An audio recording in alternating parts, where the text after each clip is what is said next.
President Trump is again calling Representative Marjorie Taylor Greene a traitor. This comes as the president renews a push to end the war in Ukraine. CBS's Willie James Inman is following the latest from the White House tonight.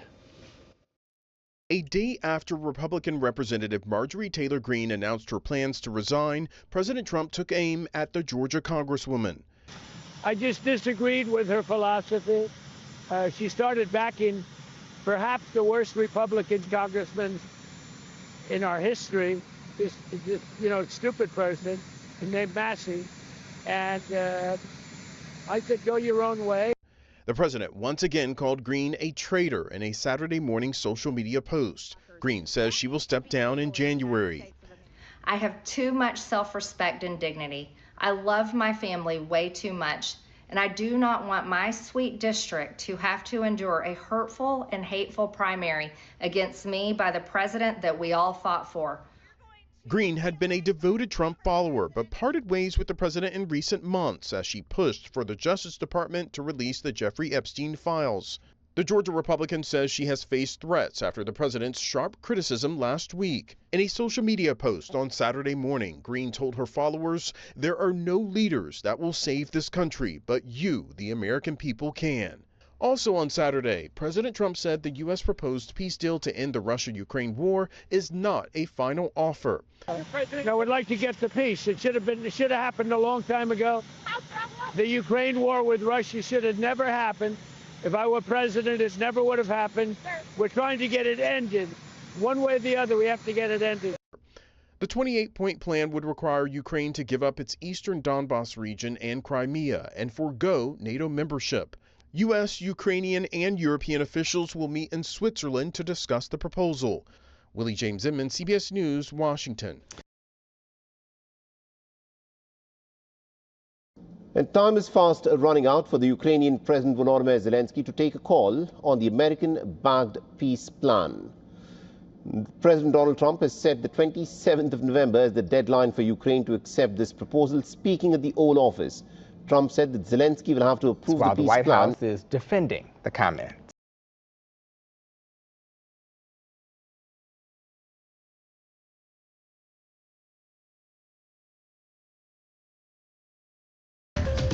Welcome back at 9:23 this morning. President Donald Trump is facing backlash after calling for the arrest of half a dozen Democrats and suggesting they be put to death. The 6 lawmakers posted a video to social media urging members of the military to disobey any unlawful orders from the White House. Trump responded to the video on social media, writing, quote, "Seditious behavior, lock them up, and seditious behavior punishable by death." He later reposted in a comment which said, quote, "Hang them, George Washington would." Many Democratic lawmakers are outraged by this, while the White House is defending the comments. This is perhaps the most reckless, irresponsible thing that he has done all Congress, and it's going to get a lot of us killed. We have kids. They're suggesting, Nancy, that the president has given illegal orders, which he has not. And to suggest and encourage that active duty service members defy the chain of command is a very dangerous thing. Many Democrats are calling for additional security for the lawmakers involved. Some say they've already received hundreds of threats. Meanwhile, one Democrat is reaching across the aisle with President Trump. New York City Mayor-elect Zohran Mamdani was in the Oval Office yesterday for a surprisingly friendly meeting, given the months of tensions between he and Trump. NBC's Garrett Hockey shows us what's changed.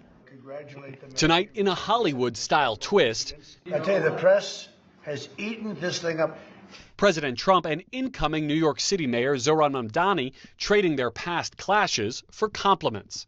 The better he does, the happier I am. I appreciated the time with the president. I appreciated the conversation. A stunning shift after repeatedly blasting each other for weeks. Their party installed a communist as the mayor of the largest city in the nation. Donald Trump attacks the very fabric of this democracy. The president was asked about those past clashes. I mean, he's got views a little out there, but who knows? I mean, we're going to see what works, or he's going to change also. We all change. I think he is going to surprise some conservative people, actually. The president's warm welcome included stepping in when a reporter pressed Mamdani on his past attacks on the president. Are you affirming that you think President Trump is a fascist? I've spoken about. That's okay. You can just say yes. Okay. So. All right. Okay. It's easier. It's easier than explaining it. I don't mind. Mamdani saying he found common ground with the president after speaking with Trump voters in deep blue New York City.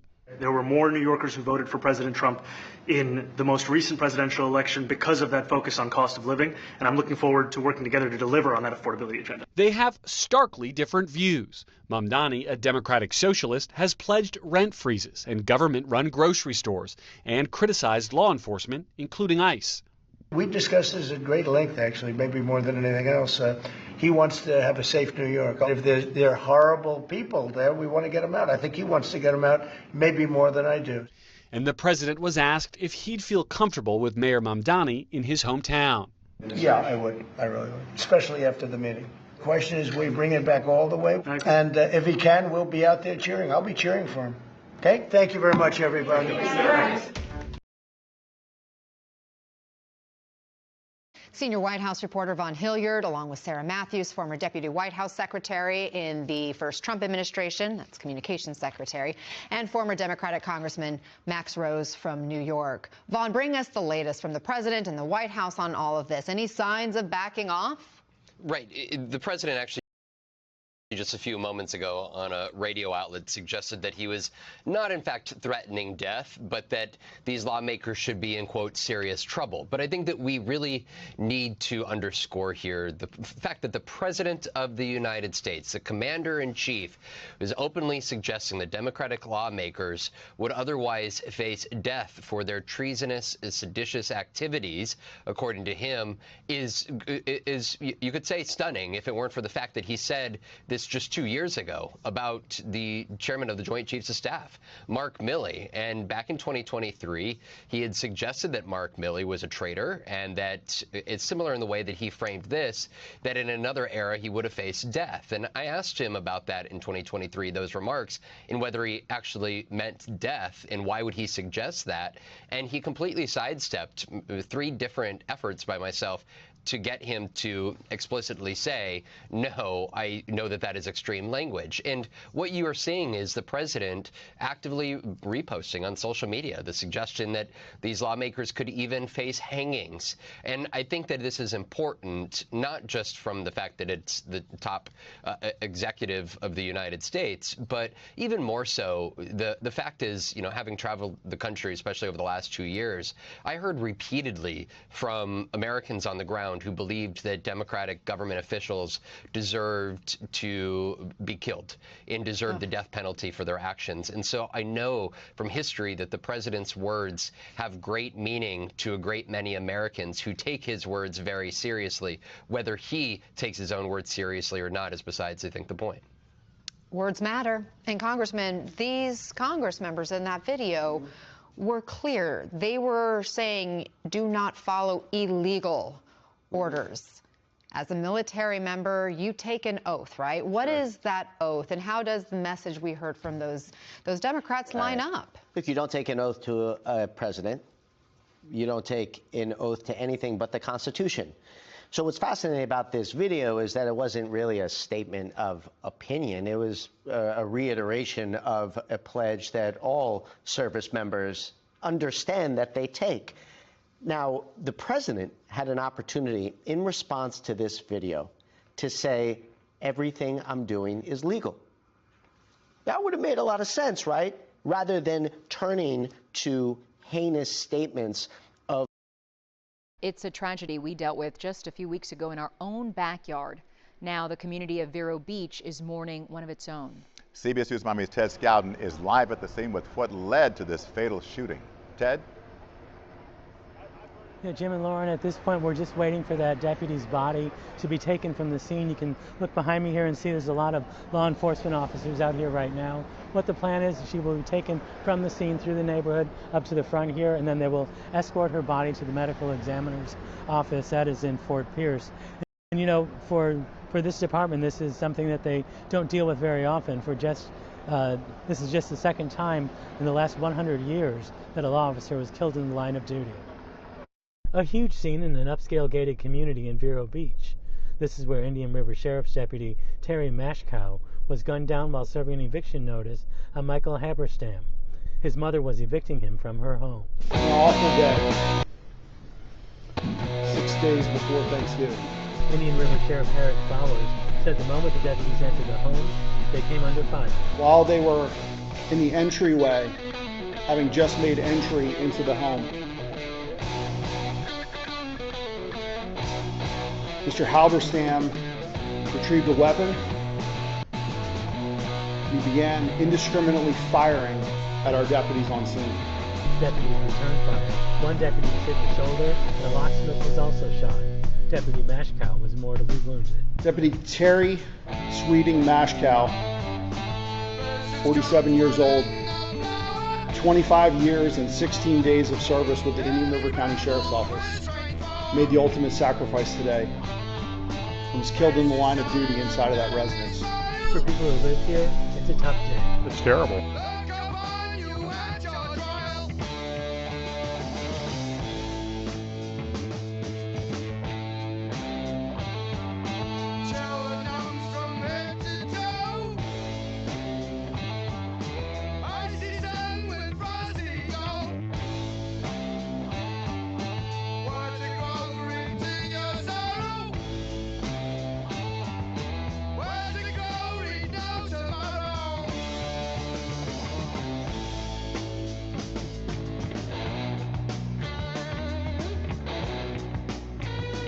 Why are you here? He's asking me which car is involved. Yeah, I want to know why there's 2 officers responding to such a simple thing. We pay a lot of money to you guys in the city. Okay. And I decide whether the budget's good or not. And so I think you should go patrol Main Street, do your job, and I'll talk to him and I'll deal with it. Okay. Go patrol Main Street. I'll talk to him. Look, guys, we pay so much money for this. Okay. Look, I decide. Why don't you just hang out for a second? Go patrol Main Street, We'll make see. yourself useful. Come on, guys. Go patrol Main Street, make yourself useful. Let's not waste taxpayer dollars. So, tell me what's going on. Come down here. I've got a family event going on. Okay, that's fair. I'm willing to do that. I want to know why you're here. Because I am obligated No, to tell- invest. tell me There's why a you're car that's wrecked down there.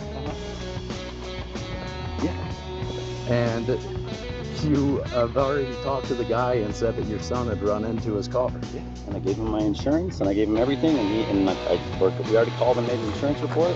State Farm's handling everything. Okay, and it's also over $1,500. So I need to It's going to be investigate his car's totaled. Yeah. So he called you. That's what you. Yeah. That's all you needed to say. Hey. Yes, he called me. Yeah. See, this is the problem, and your guys' lack of training blows my mind. Okay. It blows my mind. Hey, Ted. I'm here. There was an accident. The person whose Will car you please owned. not step up on me? No, I'm telling I'm you. asking No. you not to. I'm telling you how you're supposed to do your job because you obviously don't know. Look, listen. Hey, Ted. The person that your son hit earlier has asked that I make a police report. I'm here to do that. Instead, you show up like you're an FBI agent doing some big secret thing. Like, who trained you? I want to know who trained you. Can I get your son's name? How old are you? Can I get your son's name? How old are you? Okay. How long have you been? How long have you been? How long Impede an investigation? Let's walk to your car because I don't want you to get hit by a car, okay? Well, Yeah, I see that's your car. Here, ma'am, right over here. Right over here. Right over here. You start off with your driver's license, please? Sure. Why don't you have a seat in your car, ma'am? Why don't you have a seat in your car? Okay. Let's start off with your driver's license and your proof of insurance, okay? Yeah, I'm here. Okay, he wants a driver's license. Who's this? My attorney. Your who? Your attorney? All right, you can call him in a little bit because right now everything's recording audio, video, okay? But you're involved in a traffic accident, and I'd like to see your driver's license and your proof of insurance. Ask him. Okay, he's not driving here. Just hang. Yeah, just hang up, Samantha, and I'll be there. Tell him I'm on my way. Yes. He's on his way. Yes. Let's start off with your driver's license. I'll wait for him. I know, ma'am, but I need to see your driver's license to verify you're okay to be driving. And number 2, your insurance. You need to start the paperwork. There's some damage done to the car. I'll wait for him. Ma'am, I tell you that everything's being audio videotaped. I'm just saying I'll wait for him in front. I'm requesting your driver's license and your proof of insurance. I'm sure you can provide me with those 2 things while we're waiting for your attorney. I'll wait for him. Okay, but we don't have to wait for him. I need to see. wait for him. Okay, ma'am. You know, don't need to make this any more complicated than it already is. It's just an accident. I just need to see your driver's license. I'll wait for him. Okay, ma'am. Do you want me to handcuff you and arrest you? No. Because right now at this point you're refusing to provide me what you need. I am. You are. You realize that, right? Yes. I don't want permission. You know what? I don't want any of this. Well, ma'am, I'll you're wait involved for in an him. accident. You've hit several cars. Two. So, yeah, I need to see driver's license so I can sign the paperwork. Hold on. Hold on, man. So, okay, great. I'll ask you that in a second. But I need to verify this. Is this your car? It's your friend's car. Okay. Do you have a valid driver's license? I do. Okay, great. And I have insurance. How about an ID? I do. Okay, can I see some of those so I can know I'll wait who you for are? my attorney. Okay. I'm trying. I'm just trying to work with you here. But you're not providing me your driver's license and your insurance. Nope. And why are we waiting for your attorney for? This is my friend. He's your friend. Okay, but he wasn't here in the car.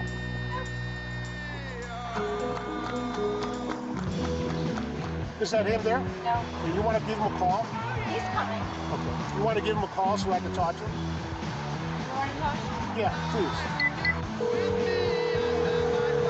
Officer wants to talk to you. This is Officer Fernandez with one of your biscuits. Oops. Your client here. Your client here was involved in an accident. How far are you? Like 25 minutes. Okay, I need to see her driver's license and her proof of insurance. And she's understanding that she...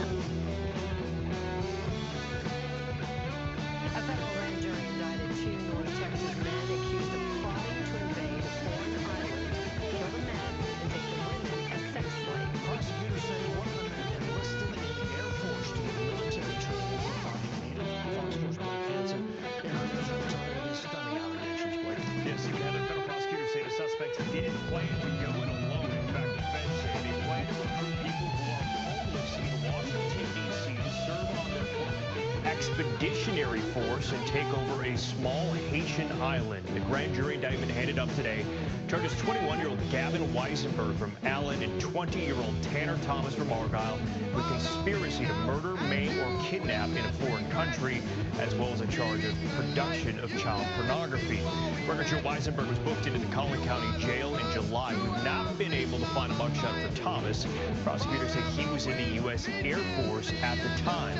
The place they are accused of plotting to invade is called Gonab Island. It is part of the Republic of Haiti. It's not small. In fact, that island has about 87,000 residents. Prosecutors say Weisenberg and Thomas plan to lead that expeditionary force by sailboats to the island, murder the men, take control of the island, and then turn the women into sex slaves, according to prosecutors. The feds say the plan dates back to August of last year. They say Weisenberg enrolled in a Rockwall Fire Academy to learn command and control protocols, but flunked out in February. They say he then traveled to Thailand to learn how to sail, but didn't enroll in school due to the cost. The feds say Thomas, meanwhile, enlisted in the Air Force in January and in March changed his station assignment from Germany to Maryland to better coordinate the invasion and recruit the homeless population in D.C. We reached out to attorneys listed for Weisenberg and did not hear back. We could not find attorneys listed for Thomas. Prosecutors say they face up to life in prison if convicted on the conspiracy to murder charge. Stephen, Heather. All right, Blake Hansen in the newsroom. Thank you.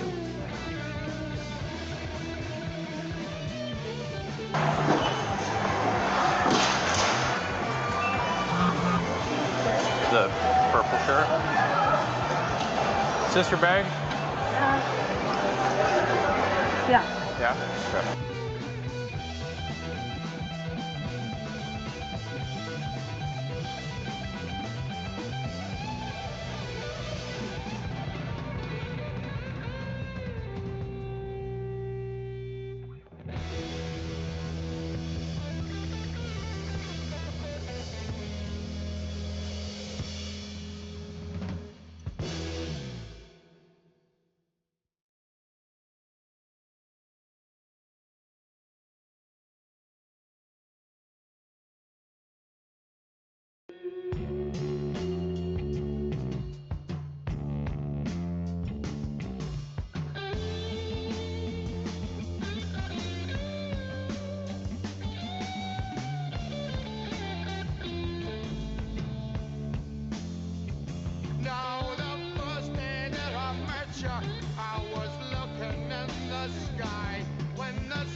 feelings were a little bit too strong.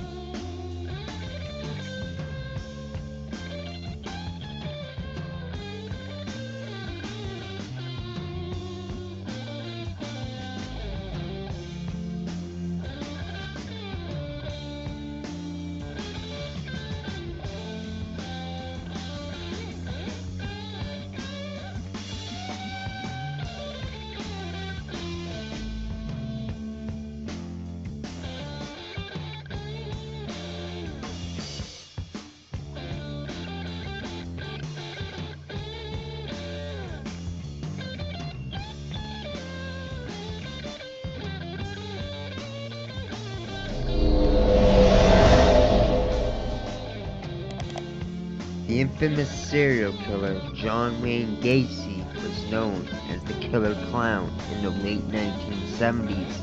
Now I know many clicked on this video to learn about the highly secretive Now the whole wide world is moving, 'cause there's iron in my heart. I just can't keep from trying, 'cause you say we've got to part. Sorrow grips my voice as I stand here all alone, and watch you slowly take away a love I've never known. I was born without you, baby, but my feelings were a little bit too strong, just a little bit. Well, now to Nigeria, where gunmen abducted more than 300 children and teachers in an attack on a Catholic school. Take a look here. These images show the dorms where it happened. The students taken captive range in age from 10 to 18. So far, no group has claimed responsibility. President Trump threatened to send troops to Nigeria if the country continued to, quote, allow the killing of Christians.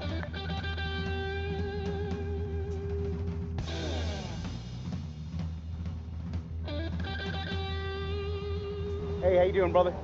Hey, my name is Joel. I'm with the Bexar County Sheriff's Office. The only reason I'm stopping you is when I was watching over there, you were drifting over that fog line. I just want to make sure everything's okay. You got your driver's license on you? It's not going to be a ticket. It's going to be a warning. Hey, I'm going to have you step out and sit in my passenger seat while I do your warning, okay? Thanks a lot, man. The moment he asked me to get out of my vehicle, I knew right away something was fishy about the entire thing. I've been pulled over a few times in my life for speeding tickets, and that was a very unnatural thing to be requested for a warning violation.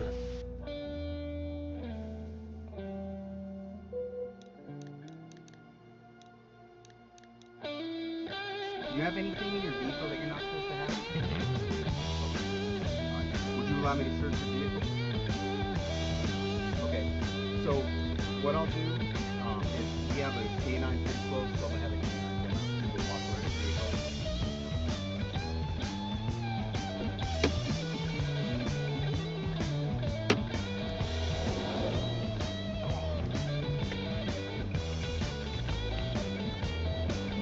What's going on? Yeah, so it's all that thing. So I don't want to too much, but this is one of the ones. Yeah. If you want to talk to him. Yeah, well, it's the one that I was looking for. So they've been tracking it. Do you have a problem with me running my dog on your vehicle here? It's okay? Okay, is there anything that you know that my dog was going to alert on, any narcotics, something like that? No? Okay. All right, man.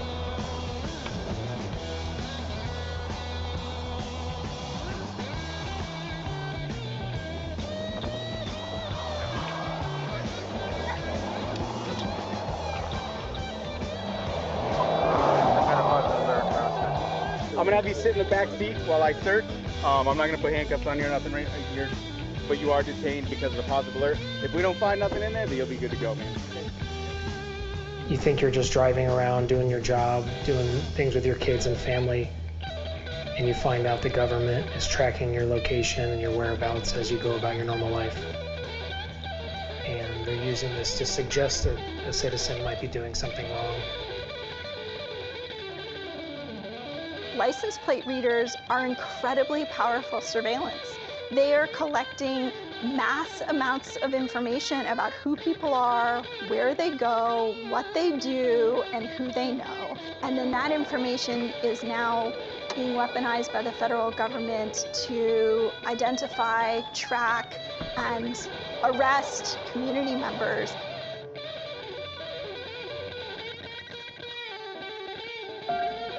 The night before, I drove down to Parasol, Texas, to meet a customer the next morning. Normal day, everything went very well. We left, and I started heading back home to Houston. My route back was up Interstate 35, and I was right at the county line when I was pulled over for Bexar County. We later found out that he was waiting at the county line for me.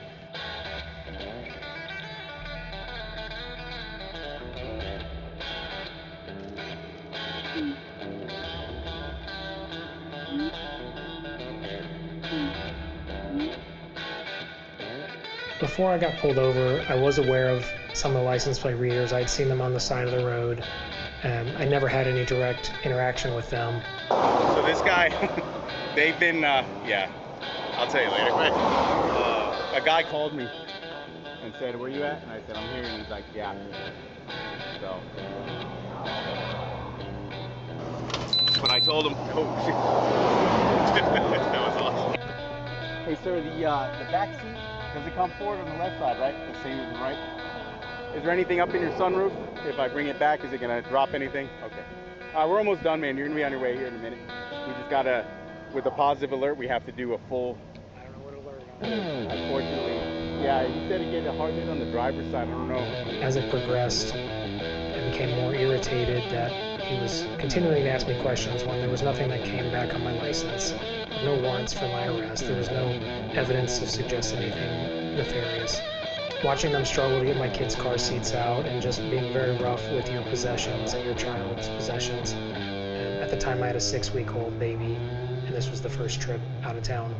So I was very conscious of our belongings and how to treat car seats and how important they are. And just watching them mishandle and throw things out when there was clearly no evidence to support their search.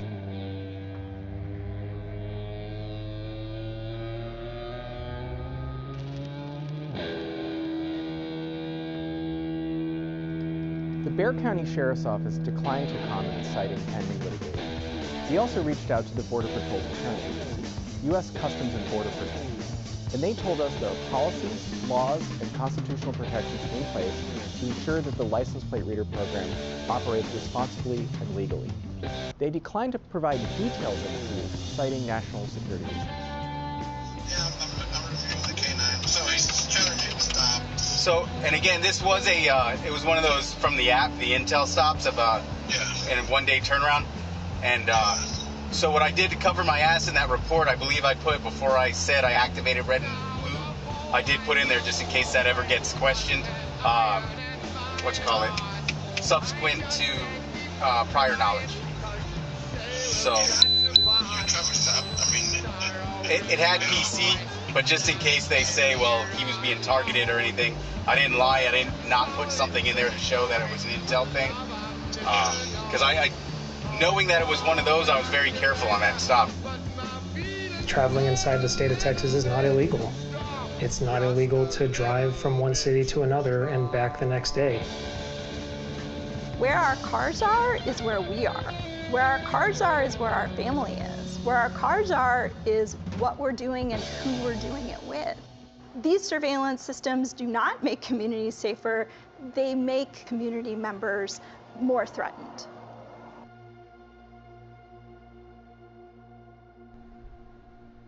This problem is only going to get worse and worse. I'd like to see this be illegal for proactive policing. These databases, if they exist, need to be locked down. It shouldn't be a free-for-all on all the citizens' personal data. I used to think if you're not hiding anything, you have nothing to be worried about. If you didn't do anything wrong, you have nothing to worry about. And now I know that even if you did nothing wrong, you still have something to worry about. Okay, sir. We're done. And then your warning.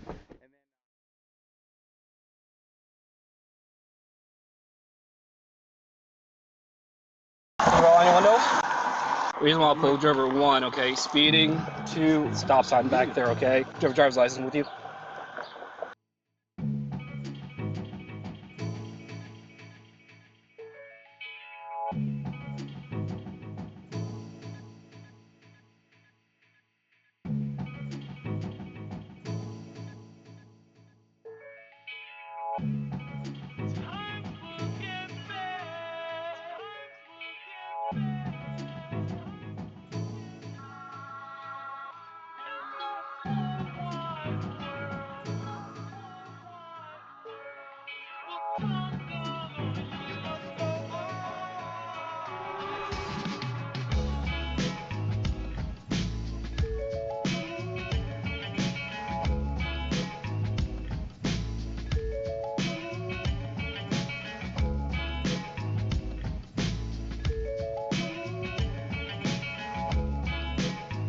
The tiny Caribbean nation of Trinidad and Tobago sits just 7 miles from Venezuela at its closest point.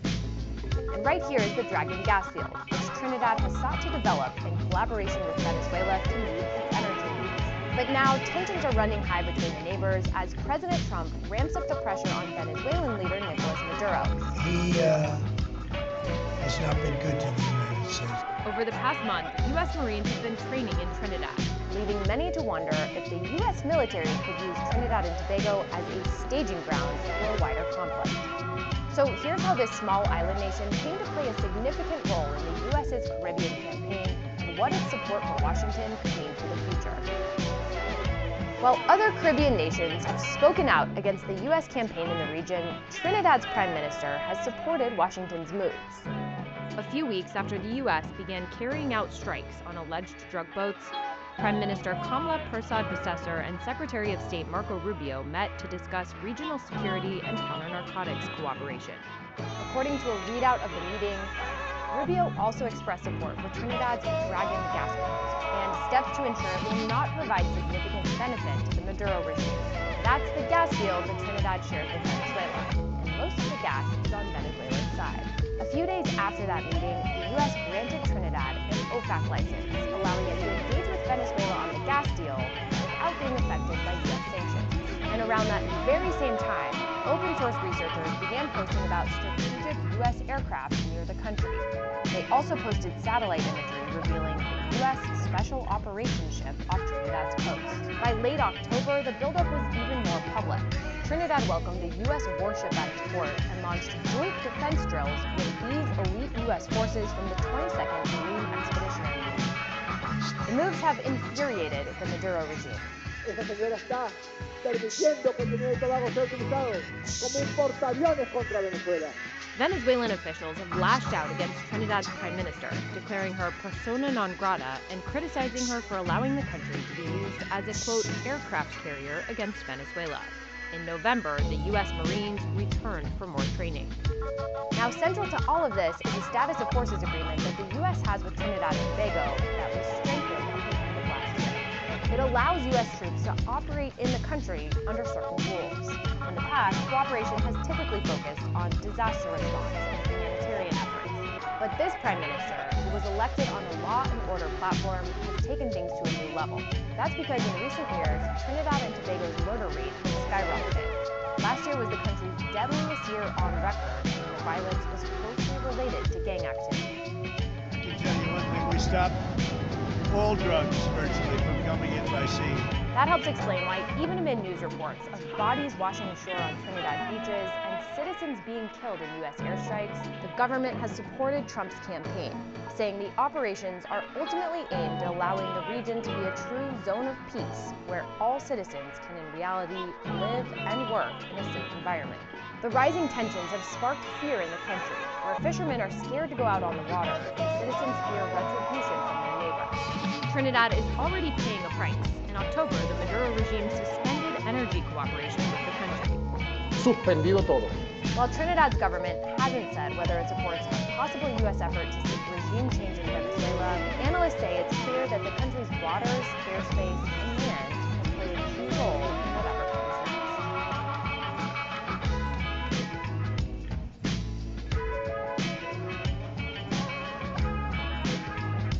US President Donald Trump seems to be toning down on his rhetoric.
You see all these bullet holes in me? You see a motherfucker dead sitting in the middle of the street for hours.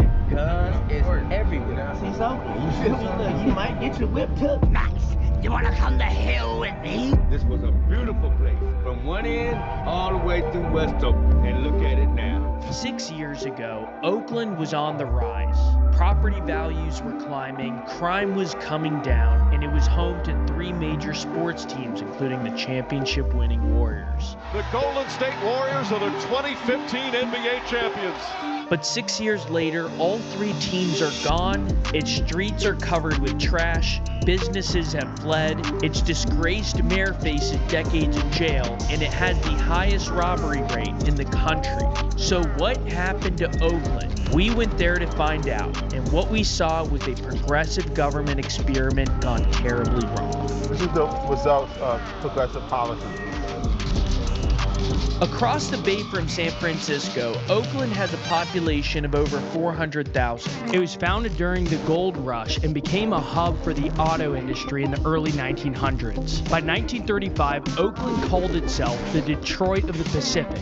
It was the West Coast's biggest car manufacturing center. Then, during World War II, the Second Great Migration drew hundreds of thousands of African Americans to the West Coast, where they built ships and aircrafts. The West Coast produced over half of the World War II vessels, and black migrants from the South were vital to that effort. This behind us, in the roughest neighborhood, used to be a giant Chevy plant. 1916 and 1963, this employed thousands of locals here, and was part of the manufacturing base that used to exist in Oakland. And then 60s and 70s, all of it started leaving, left behind what is today high crime areas.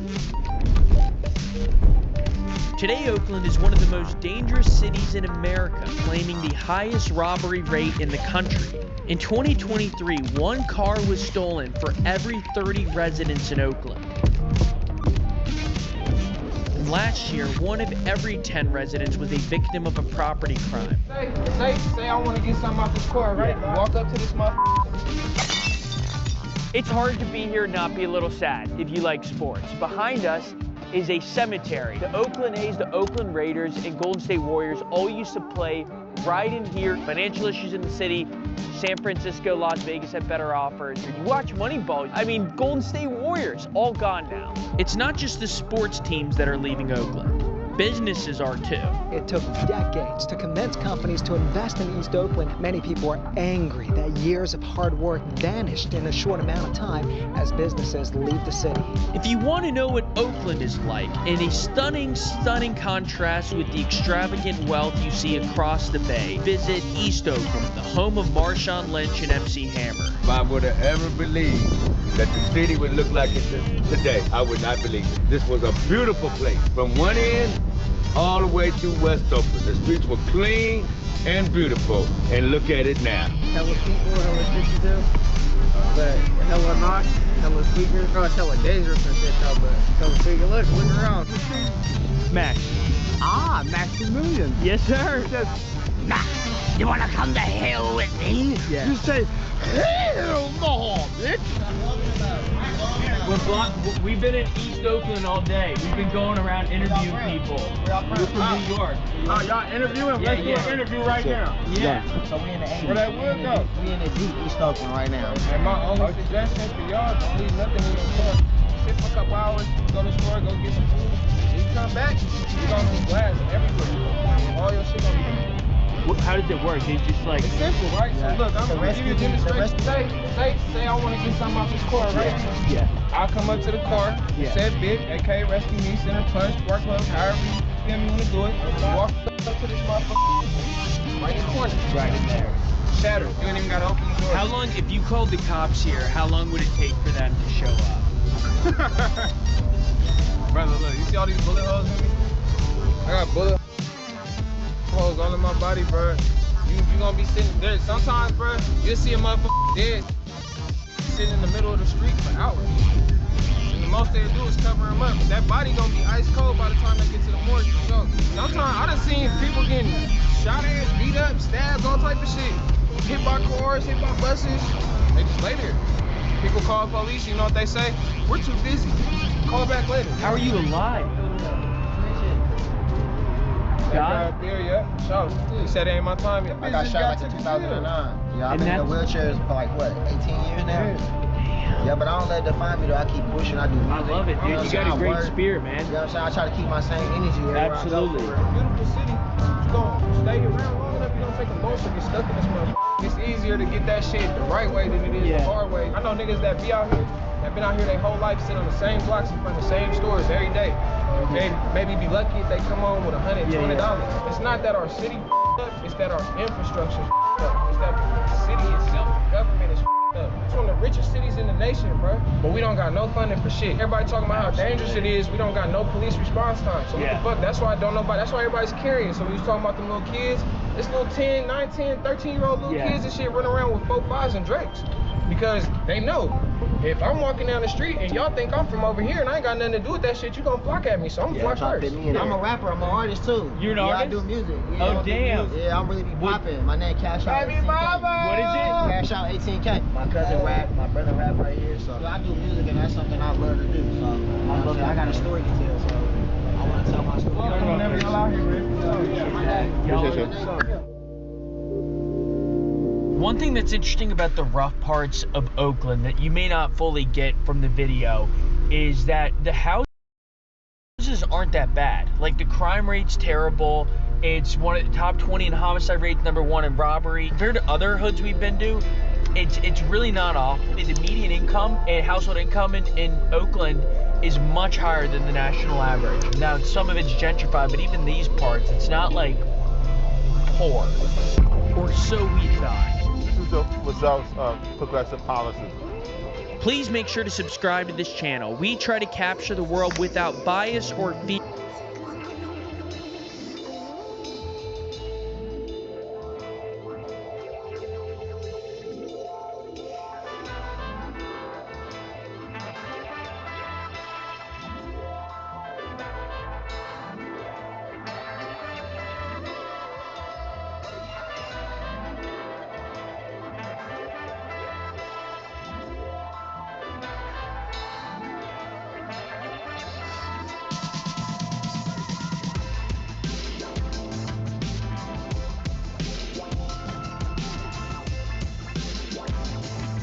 The bubble has started to burst. Layoffs stacking up, credit cards are maxed out, people drowning in debt.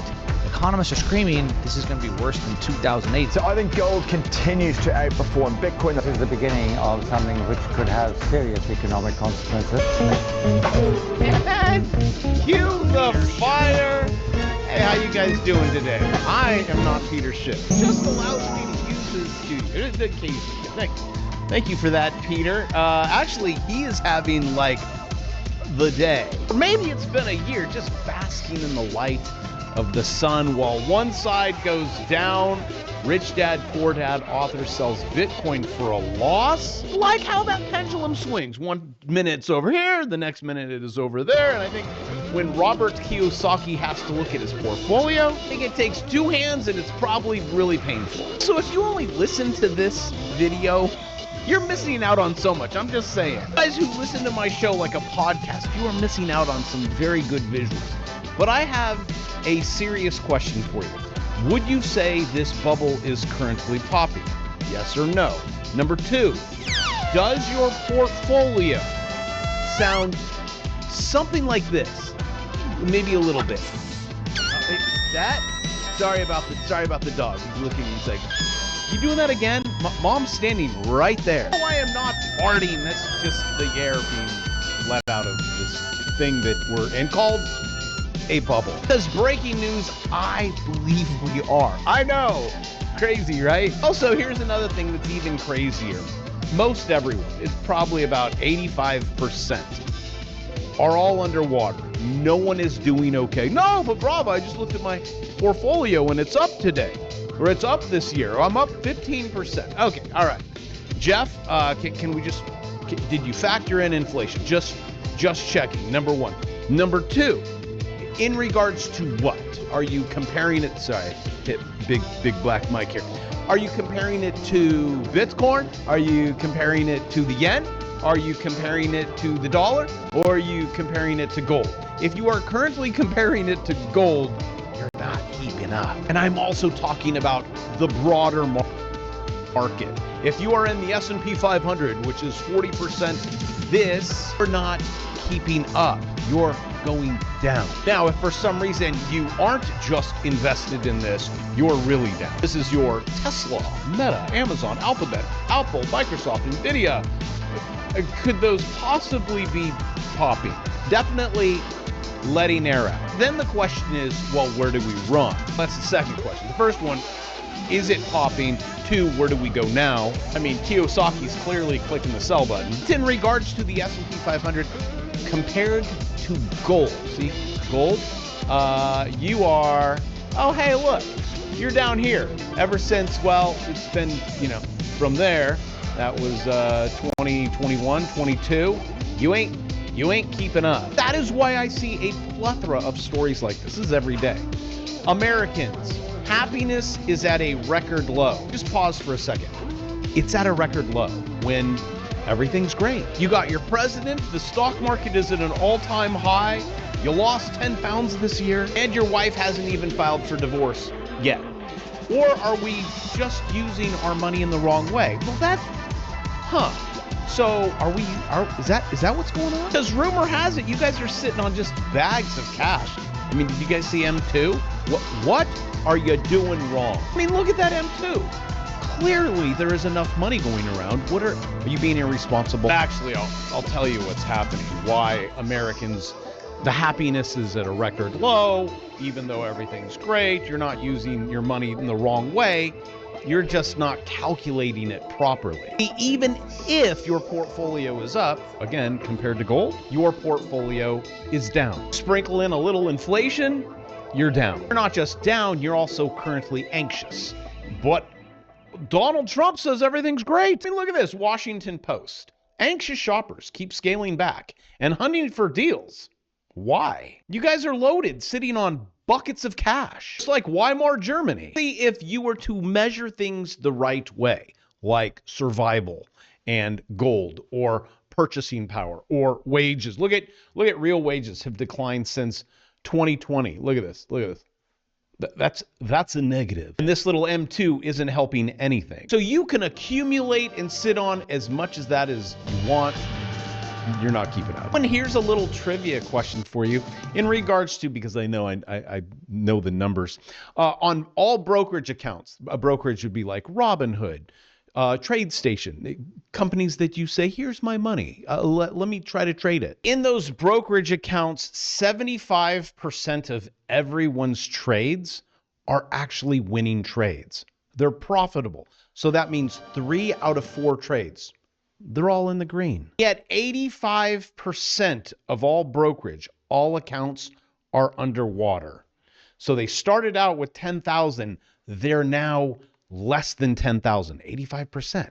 But 3 out of 4 trades are winners. That even be possible, Jay Bravo? I don't think your math is adding up. It actually is. This is true. Could be off by a few percentage. And this I pose as a trivia question for you. I actually put it in the course. I answer this question in the course. It's knowledge like this that actually makes you successful in life. I will not answer it for you. Maybe ask ChatGPT.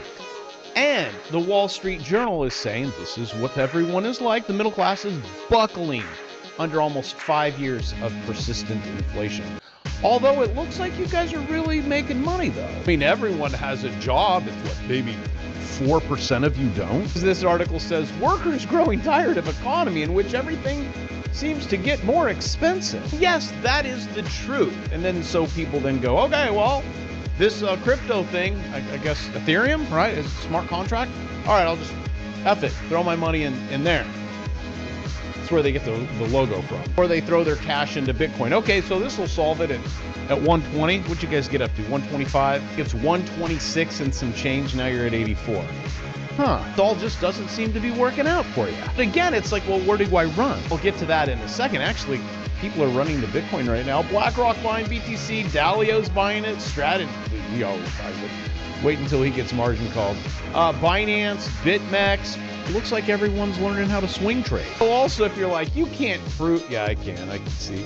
I see their trades. It's right here. Here they all is. Strategy, BitMEX. They're all in there. Actually buying it right now. See, that is the answer. Besides Saylor, he got it all wrong. Especially when you go from 127 to 80 in 30 days with no reason why. It's like, well, I thought this was a store of value. You guys know in the white papers, there's nothing about a store of value. And if you think it's bad now, wait until the ETFs start dumping. Wait until Nvidia pops, when AI goes, when all of this froth ends. I haven't even talked about private credit, the debt markets. The Jeffrey Gunlock says cracks are forming in America's multi-trillion-dollar private credit market. Okay, so now we know the air is being let out. We are in a bubble. Got a lot of problems. Time in the market does not beat timing the market. You could chalk that up to just about everything. Well, what about gold? I'd love to show you. Because gold is, it's better than everything. Gold is money. I listened to Mike Maloney and the Hidden Secrets of Money. Actually, gold is not money. Debt is money. I know, that sounds so stupid. In a debt-based system, we're in a debt-based system. Credit, it is debt. That is currently money. And there is a time to own gold. There's also a time to sell gold. I know, people are like, no, you cannot say that. Just forever hold gold. Because gold is money. It's a medium exchange. Yeah, okay, hold on. Gold has always struggled to be money because it's always hoarded. It is a limited supply. No one has it, so everyone hoards it. Even central banks, it's like, are you going to go buy something with gold? No, because it actually has value. It's really hard to put gold into a money camp because no one wants to use it. So when I say it's complicated, money is very complicated, and how to make money and grow money and what is it? At the end of the day, do you have enough digits to enjoy your life where you have enough digits and you make it to the end and you don't even run out? Got to put dents in the universe and enjoy it. Well, then you're going to have to learn how to move it. All of the things, all of the plethoras that people will tell you that this is what you need to do, it doesn't work. You're going to have to put in the work, as central banks now hold more gold than U.S. treasuries. Just like what everyone has done since the beginning of time, they've hoarded it. So I would tell you that there are times to hoard, and then there's times to go, no, I'm going to sell it. And then if you want your biggest bang for your buck, learn how to trade it. And I have always said the same thing. Number one, I have not sold any of my gold. Try to practice what I preach. Silver, yes, I told you I dumped 75% of the bags. I'm holding 25. Bitcoin, I like to trade it, and then I help you with levels if you want to buy it. And anything other than Bitcoin, I call these in this little section, call them shat coins. Some people call them altcoins. These are big no-nos to ever hold. I have been begging you for a month. Has it been probably a month, maybe a little bit more? Do not be in those things. That is everything that's outside of Bitcoin. But brother, we're gonna have an altcoin season, and I tell you, there is a probability. I think I've been pretty adamant that there is no way. I mean a little bit. 0% of my portfolio. Right there. So I did say if Bitcoin, this is a rising wedge, breaks above that yellow line, it could go to 150, 200,000. I mean, I don't think 200 if you measure. I don't know. You measure it. But then I know in the comments you're like, you said Bitcoin's going to 200,000. No, that would be other YouTubers. Me, I say you there's a probability, but y'all haven't broken it and you didn't. Now you broke that line and you carry that down. Ta-da! This is the secret of life. And moving money actually takes some knowledge, and it's difficult. I'm sorry. I wish I could be like Peter and be like, just always buy gold. Do know that everyone and their mother was throwing rocks at him for 15 years. Going back to 2011, that's here. Let's say you were to buy there, and you're like, underwater, 15 years. If you want to know, I have the Canadian flag. I marked it when they did it. This is where Canada is like, we're going to sell all of our gold. They sold all of it to buy the dollar. That was some smarts. So in all of this time, I'm like, yes, go ahead, buy it. You're also above a trend line. No, you're not going to see any big numbers. But the only true way to protect yourself, here, I'll use one indicator. That's it, the 200. Just short it under it. Hop above it, go long. Right here was your 200. Oh, look at all this. All you made on the way down. This, you made it up. This, you did nothing. This, you shorted it. This, you bought it. You write it off. You have to work. You have subscribed to this channel. You know I've been pretty good at this. It might be beneficial to click the subscribe and go, huh. So start there first, and then when I throw something up like this, like a Head and Shoulders, and you're like, I don't know what that is. I'm gonna rank this up there with more important than a college degree. Take my course on it. Be $2.99. It's the price of a textbook. I know this because I taught university. Also, you have seconds left to get some goodies because I'm done with the course. I mean, I'll add videos later to it, but Chart Prime's giving you 3 things. You're losing the free bear market course. It's already this weekend. The next 48 hours, if you're in the course, you could see 5. It trades it up and it trades it down. I had to solve the problem with you. You're like, but I don't have time to trade. Also, if you think, hey, and then I get all this for free, the answer is you have to pay for it. If you buy a car for $299 and you're like, but I paid you for the car, I should have gas, all that. Insurance, yes, pay for it. Do know that this costs millions and millions of dollars. The course is to teach you how to drive the car. You get the car, but you don't get the gas and insurance and all the other things and car washes. I want free car washes too. Some people, I will tell you. Also,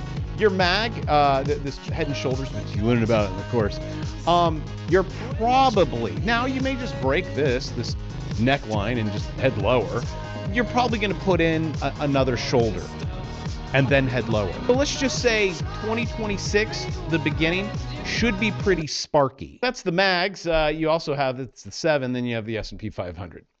Same thing, but you got to wait. Dow Jones Industrial Average is a broadening wedge. You don't want to break that one, and you're probably not going to break that one. Once it breaks, it's going to be so much fun, just like Bitcoin. And then it rallies, and then everyone piles in, oh, this is it, that was the bottom. And I warned you, I said, this is what's gonna happen. Then I get called out. You said it was gonna rally. Can you give me another day? It's like some people want it like spot on. Bear markets, they don't last too long, but look at your rallies. 07, 09, look at this, 11, 7, 12, 7, 24. Everyone's like, that's it, this is the bottom. Which at the same time, you could be swinging it up, you could be swinging it down. And in regards to gold, you guys could go so much higher. You have a triangle. It hasn't confirmed yet, so I don't know. But if you break that red line, I click plus button. It's blue. Up there in the corner, I was teaching someone last night at Steak how to trade. And I'm like, okay, when it goes down, when it starts to go down, you click the red button and it looks like that over there. You don't even have to have any money. Well, I mean, you do, but I just want to take all the confusion. Click the red button. to go down and make money. Click the blue button when you think it's going to go up to make money. And erase everything out of your head. One candle close, and you think it's going down. Red button. One candle close above the Bravo 9. Blue button. Change this to the 1 minute time frame on Bitcoin. Whale comes on. There you go. One candle. There it is. Put in buy. You come up here. You click blue button. You think it's going to go up. And then you sell. And here we go again. These are actually supports. This is coming Black Friday, or is one of the free ones. I don't know what you're getting. Chick magnet. It's going to go up there and it's going to hit the chick magnet. Look. See? Look. Ding, ding, ding. I was right. I can do this all day long. We swing up, we swing down, but you have to put in the work. So to answer the question, yes. The bubble's popping. The air's coming out. I don't care. You need to learn how to move your money. Make your digits go up. You can't sit on the sidelines. You're going against a clock that's going against you. It's the dollar. It's decimating everything. And you need to know how to play this game because you're in the game. There's no way out of it. And with that, I love you. I will see you tomorrow.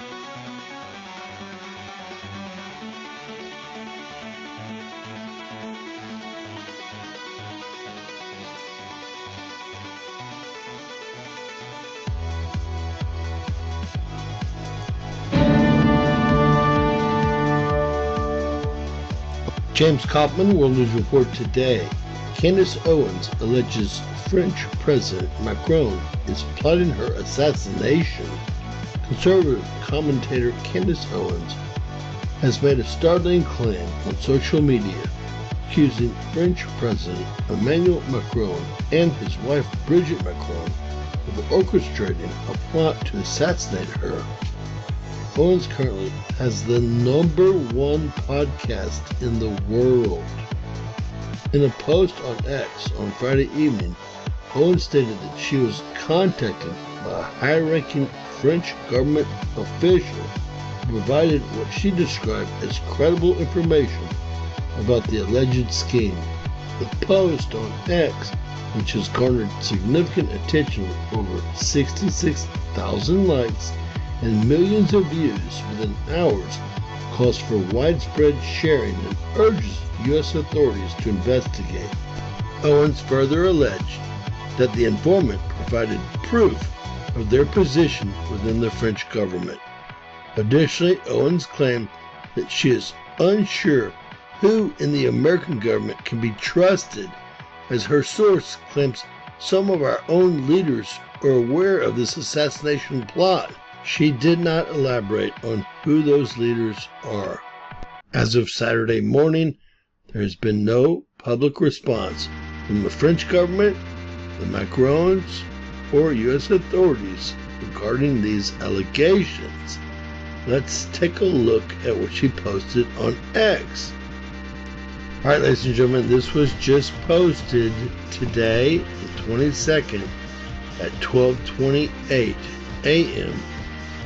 It has 11.6 million views thus far. Urgent. 2 days ago, I was contacted by a high-ranking employee of the French government. After determining this person's position and proximity to the French presidential couple, I have deemed the information they gave me to be credible enough to share publicly in the event that something happens. In short, this person claims that the Macrons have executed upon and paid for my assassination. Yes, you read that correctly. More specifically, that the green light was given to a small team of the National Gendarmerie Intervention Group. I'm told that there is one Israeli that is on this assassination squad. The plan has been formalized.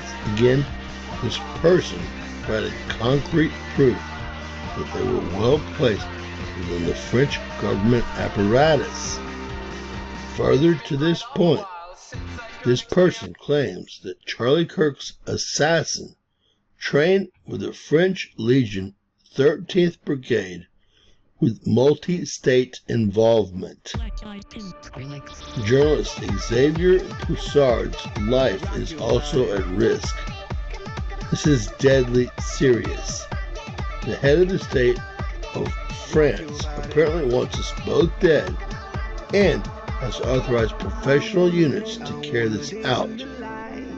I ask that every person retweet and share this message. I don't know who in the American government can be trusted, since this source claims our leaders are aware.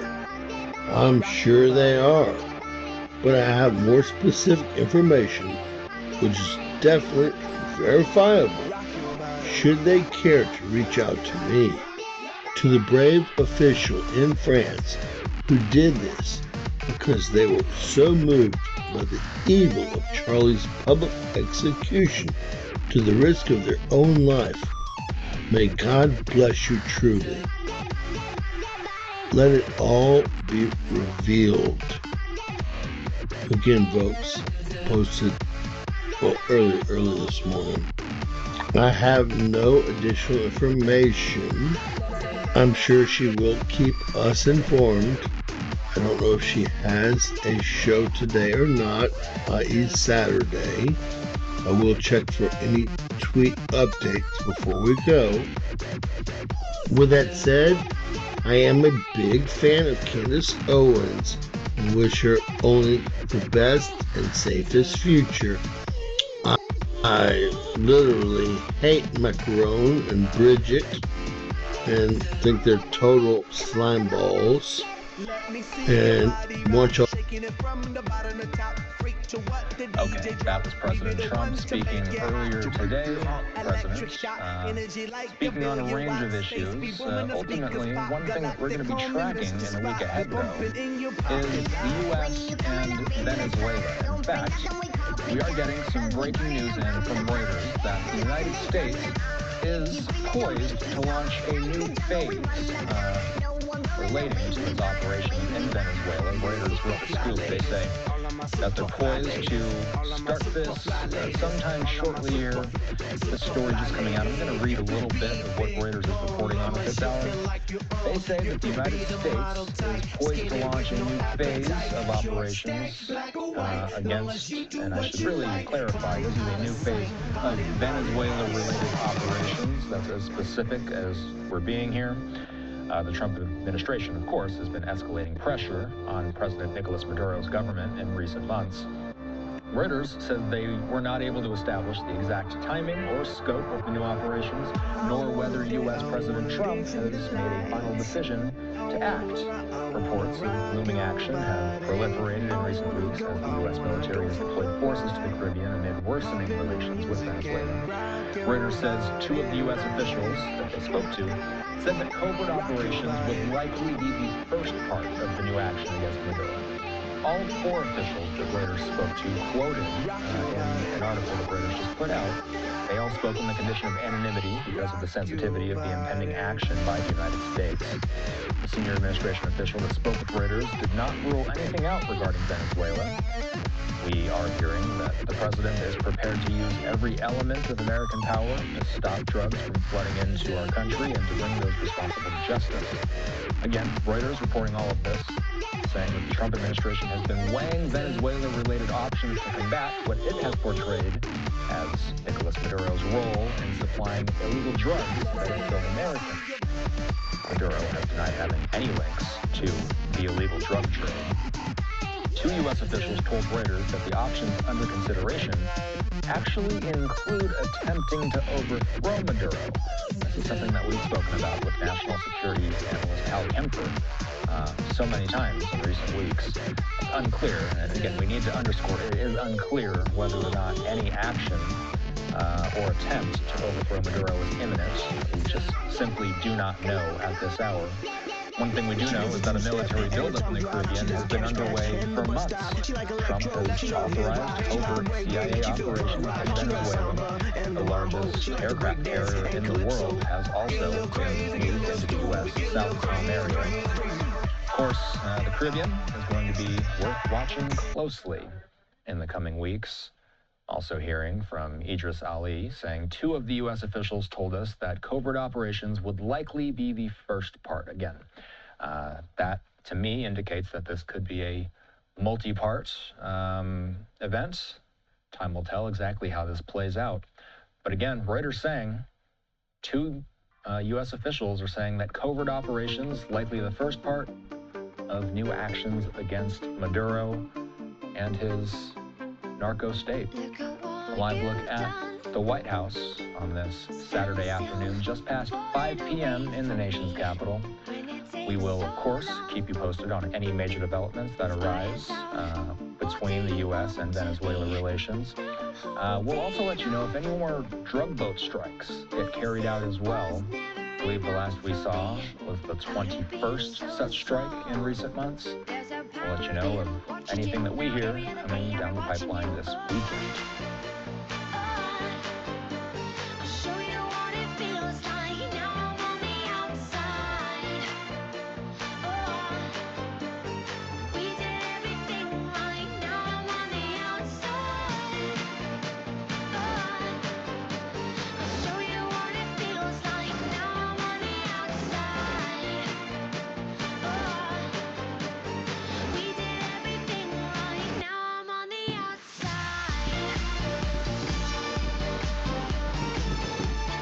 When a child goes missing, most of us imagine the worst. We think of abductions, trafficking, or violence. But there is a horror even deeper than that, one that most refuse to believe is real. While the world focuses on cartels moving drugs and weapons across borders, another trade travels the same routes in the shadows. It is quiet, organized, and fueled by desperation. This is the black market for human organs. A hidden network that turns living people into inventory. Every missing person, every vanished child could be another transaction in a system that profits from the body itself. How widespread is illegal organ and body part harvesting? Where is it most active? What is the difference between legal and illegal organ harvesting? Is there a social or financial disparity involved? Hello, I'm Colin Heaton, former history professor, Army and Marine Corps veteran, and welcome to this episode of Forgotten History.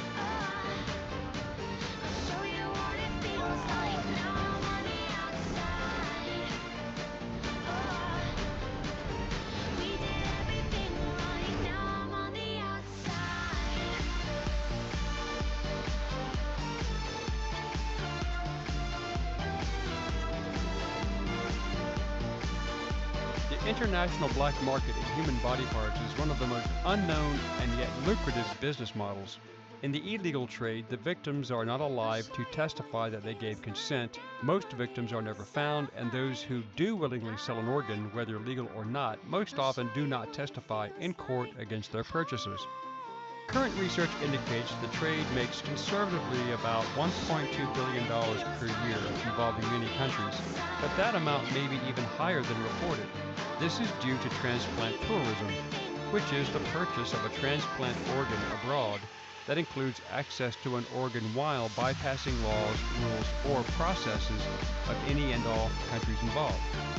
In addition, these black market transplants are often dangerous to both the donor and recipient due to unsafe and unsterilized conditions and unqualified surgeons. Because of these conditions, compatibility and safety screenings are often unreliable or skipped entirely. As a result, recipients frequently contract serious diseases such as hepatitis, cancer, or HIV. In some cases, both the donor and the recipient of the organ travel to a country with adequate facilities to perform a legal surgery. In other cases, a recipient travels to receive the organ of a relative living abroad, which is often legal. In 2007, 2,500 kidneys were purchased in Pakistan, with foreign recipients making up 2/3 of the buyers. In the same year, in Canada and the United Kingdom, experts estimated that about 30 to 50% of their transplant patients illegally purchased organs abroad. The kidney is the most commonly sought-after organ in transplant tourism. About 75% of all illegal organs harvested, with prices ranging from as little as $1,300 paid to a donor to as much as $150,000 or more paid by the recipient. Reports estimate that trading involves kidneys, but livers are also in high demand, with prices ranging from $4,000 to $157,000 because they are regenerative, making liver donations non-fatal but they are far less common due to painful post-operative recovery periods. Other high-priced body parts commonly sold include corneas at about $24,400 and unfertilized eggs at $12,400, while lower-priced bodily commodities include blood at $25 to $337 per pint, skin at $10 per square inch, and bones and ligaments average $5,465. Hearts and lungs are also in high demand. This spawned transplant tourism and organ trafficking of these parts, which is very rare due to the sophisticated nature of the transplant surgery and the state-of-the-art facilities required for such transplants and extremely long recovery periods. Most nations ban the practice. While internationally condemned, Iran is the only nation that allows organs to be bought and sold for money. Iran still places restrictions to limit transplant tourism, and foreigners are not allowed to buy the organs of Iranian citizens. Under Iranian law, organs can only be transplanted between people of the same nationality. So, for example, an Iranian cannot purchase an organ from a foreign national. In Iran, the price of a kidney ranges from $28,000 to $45,000. But on the black market, the same kidney can be worth over $100,000, with most of the proceeds taken up by middlemen. The typical price paid to donors on the black market is thought to be about $5,000, but some donors receive as little as $1,000. Often, would-be donors are tricked into selling organs or threatened with violence or simply kidnapped. Common deceptions include being told human beings have 3 kidneys, or that kidneys regenerate after being removed, or being falsely told they will experience no negative side effects from a kidney removal. In fact, kidney donors may face serious lifelong medical challenges and be unable to work. Australia and Singapore recently legalized monetary compensation for living organ donors. Proponents of such initiatives say that these measures do not pay people for their organs. Rather, these measures merely compensate donors for the costs associated with donating an organ. Australian donors receive 9 weeks paid leave at a rate corresponding to the national minimum wage.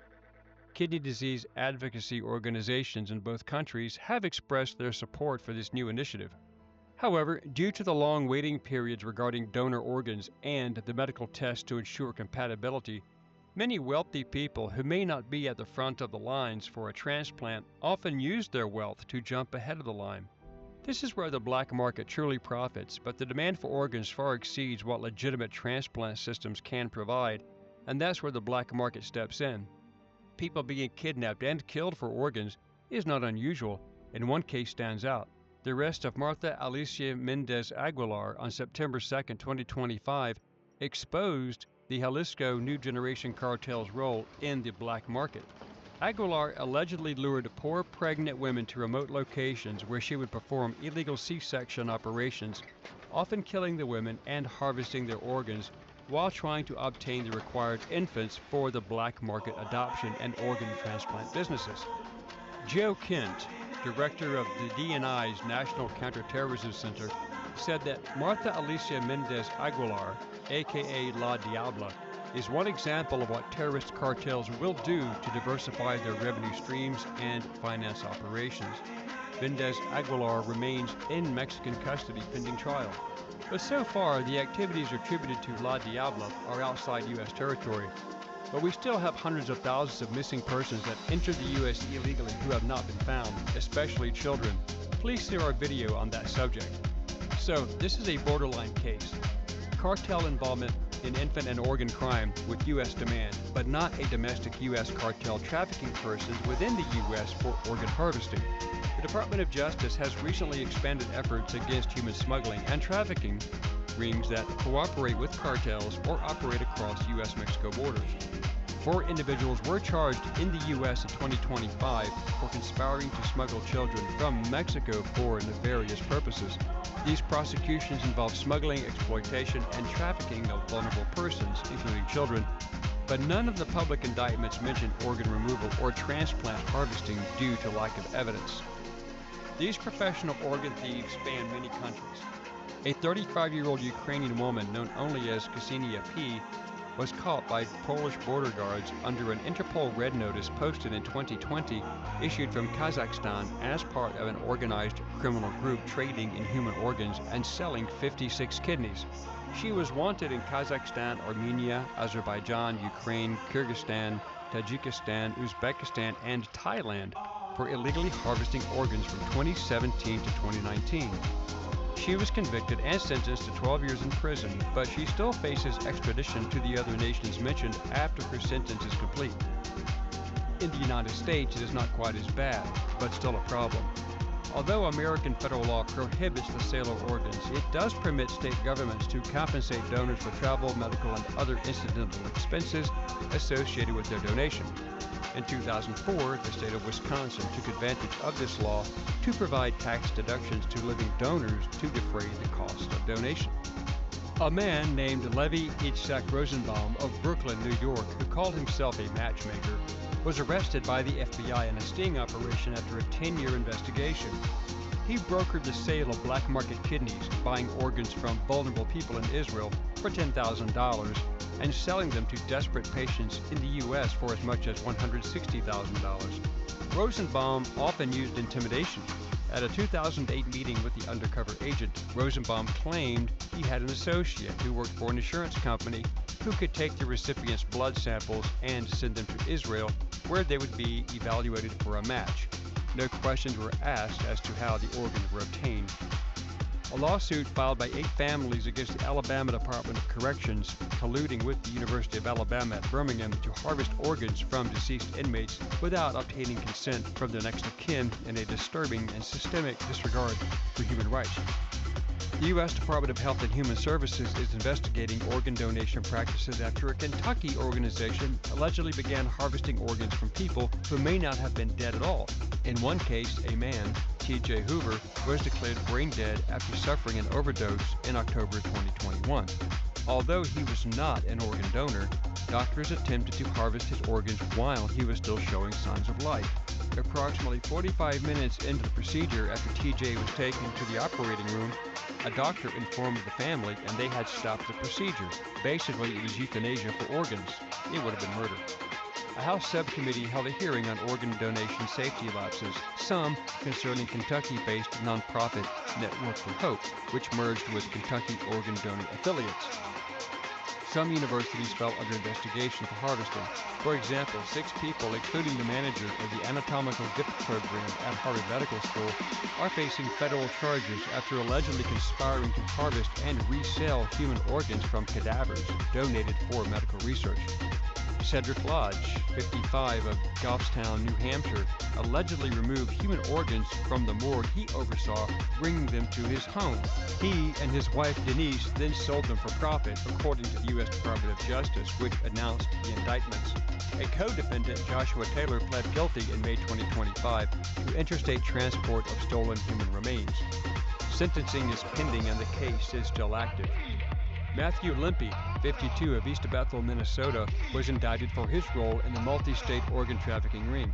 Candace Chapman Scott, 37, who worked at a morgue in Little Rock, Arkansas, will serve 15 years in federal prison for transporting stolen human body parts, including fetuses, out of Arkansas, and conspiracy to commit mail fraud.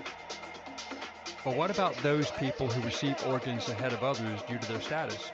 Late Pennsylvania Democrat Governor Robert P. Casey is a fitting example.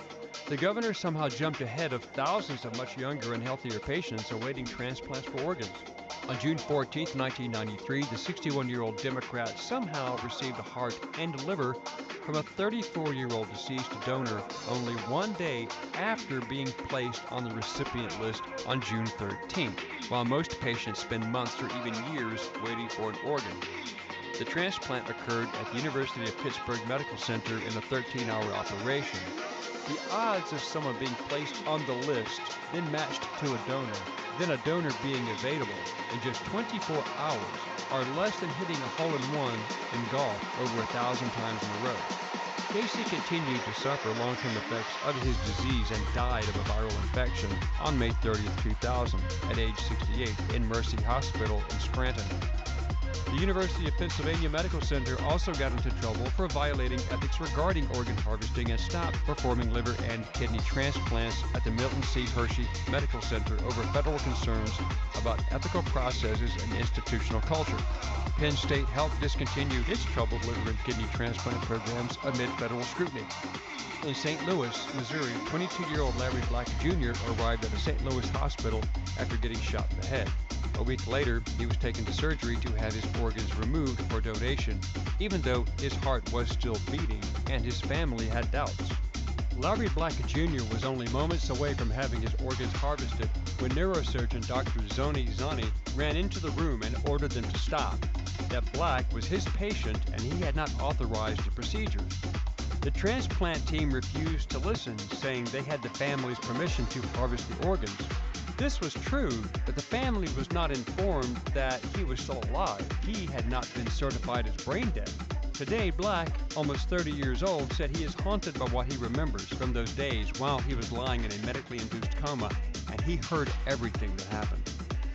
In the U.S., the firm Biomedical Tissue Services, owned by Michael Mastromarino and his associates, were charged for illegally harvesting human bones, organs, tissues from cadavers without consent, forging consent forms, and selling them for great profits.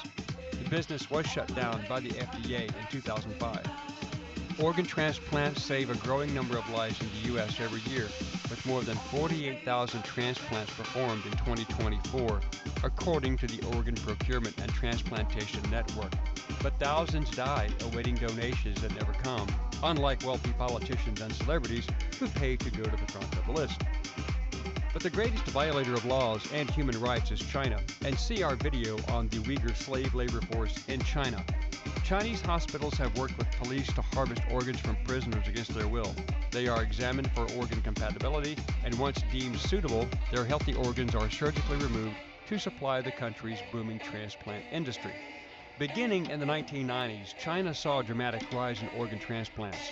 By the early 2000s, it had become a global leader in the industry. China also standardized its organ collection process, specifying which hospitals can perform operations and establishing the legal definition of brain death. In 2007, China banned foreign transplant patients and formally outlawed the sale of organs and collecting a person's organs without their consent. But then times changed. In China today, minorities including Uyghurs, Tibetans, Muslims, and Christians are killed for their organs. Adding to the suspicion, Chinese hospitals advertise transplant wait times of mere weeks compared to months or years in other countries. China had customarily relied on executed prisoners as its primary source of organs, but no longer. In 2015, Chinese authorities claimed they had transitioned to a voluntary donation system, but critics pointed to the lack of transparency and discrepancies in organ availability. But it is not just potential donors being incarcerated. Medical practitioners are also detained in labor camps, prisons, and re-education centers and forced to perform the testing and harvesting. The World Health Organization proved that prisoners undergo blood tests, organ function tests, and tissue typing, procedures not conducted on other prisoners but crucial for organ matching. Allegedly, healthy donors are killed or left to die after their organs are removed. Organs are then sold to Chinese citizens or international patients seeking transplants, sometimes sold by auction. In August 2024, The Diplomat reported his interview with Wan Ching Pai Mi, the first known survivor of China's forced organ harvesting. Investigations and interviews with surgeons confirmed the practice of organ theft and murder. Ching recounted how he was subjected to repeated blood tests and a subsequent forced surgery while imprisoned in China, and later discovered during medical exams in the U.S. that segments of his liver and a portion of his lung had been surgically removed. This is interesting because historically, China had one of the lowest organ donation rates in the world, which stems from traditional beliefs. As most Chinese prefer to keep the body intact after death, so voluntary organ donation in China is quite rare. There is irrefutable evidence that the CCP's unethical transplantation industry continued throughout the pandemic. Independent investigators are denied access to detention centers and transplant facilities. Data on organ donation and transplantation remain unclear. Former Nigerian Senator Ike Ekweremadu and his wife were convicted in the UK in 2023 of conspiring to recruit a man to give a kidney in exchange for money, deceiving him about the purpose of travel. They had money, and after their daughter Sonia became ill in December 2019, they sought a kidney. Royal-free consultant Dr. Peter DuPont concluded the donor was unsuitable after learning the potential donor had no counseling or advice about the risks of surgery and lacked the funds for the lifelong care he would need afterward. Dr. DuPont refused to participate, and an investigation was launched after the young man in question ran away and told police. The doctor said, "I was too young," but the man said if you do not do it here, he would carry me back to Nigeria and do it there. After this setback, the Ekwemeradus then looked to Turkey to find another donor, which was foiled. Ike Ekwemeradu was sentenced to 9 years, 8 months. His wife got 4 years, 6 months. The doctor involved got 10 years. India, which has a thriving black market business, the Crime Investigation Department arrested several doctors and traffickers for running kidney transplant rings, such as the Gurgaon kidney scandal in 2008. The racket transplanted kidneys from poor donors to patients overseas in the UK, US, Canada, etc. over a span of several years. The kingpin of the Gurgaon cartel, Amit Kumar, was arrested in Nepal in 2008 and later convicted. Anesthesiologist Dr. Rutala Venkata Ramasantosh Naidu was arrested by Indian authorities in August 2025 in connection with another interstate human organ trafficking racket. Victims were not always volunteers. Dr. Santosh from Visakhapatnam administered anesthesia in his surgeries. In total, 24 people were accused in this network, which conducted clandestine kidney transplants disguised as legitimate donations in multiple hospitals. In 2008, the Medicus Clinic in Kosovo was implicated in illegal kidney transplants involving 4 donors from Turkey, Russia, Moldova, Kazakhstan, etc. Doctors including Lutfi Dervishi, his son, and others were eventually convicted. Some individuals charged remain at large, including Turkish and Israeli nationals, with connections to the aforementioned group in India. Another case that exposed the dark side of the illegal organ trade was the Pavisi case in Brazil, where a 10-year-old boy, Paulo Veronese Pavisi, had his organs removed before being officially declared brain dead. The result was that 2 doctors were charged and convicted, receiving 25-year sentences each for murder, conspiracy, and illegal organ removal. These cartels targeted their victims from vulnerable populations, seeking the poor, migrants, and marginalized groups. Many potential donors are openly offered money for an organ, but many times deception and coercion are employed, and victims are often misled about consent, payment, or medical condition. Many just disappear. Yes, organ harvesting is a very lucrative business. Thank you for watching this episode of Forgotten History. If you liked what you saw, please click like, share, and subscribe. And if you would like to assist with the ever-increasing cost of production, please consider becoming a channel member and joining our Patreon page.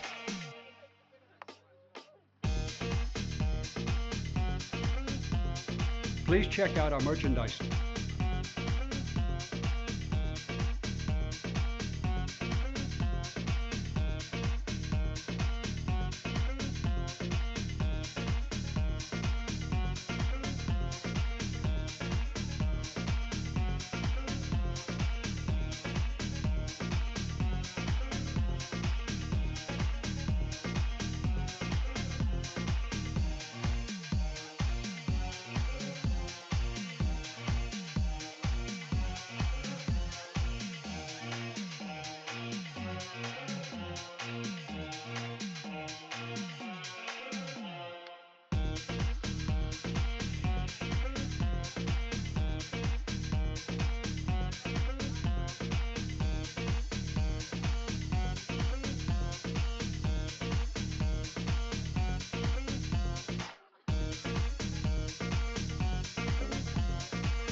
Trump. It sounds like you had a productive discussion, but just days ago, you said President Trump is a despot. He betrayed the country. You said you would be his worst nightmare and accused him of having a fascist agenda. Are you planning to retract any of these remarks in order to improve your relationship? I think both President Trump and I, we are very clear about our positions and our views, and what I really appreciate about the President is that the meeting that we had focused not on places of disagreement, which there are many, and also focused on the shared purpose that we have in serving New Yorkers. And frankly, that is something that could transform the lives of 8.5 million people who are currently struggling under a cost of living crisis, with 1 in 4 living in poverty. And the meeting came back again and again to what it could look like to lift those New Yorkers out of struggle and start to deliver them a city that they could do more than just struggle to afford it, but actually start to live in it. And I've been called much worse than a despot, so it's not that insulting. A little longer than a few minutes later. I want to clarify your answer to Stephen Nelson. He asked about your comment calling the president a fascist, and your answer was, both President Trump and I have been clear about our positions and our views. Are you affirming that you think President Trump is a fascist? I've spoken about... That's okay, you just say yes. Okay, that's easier.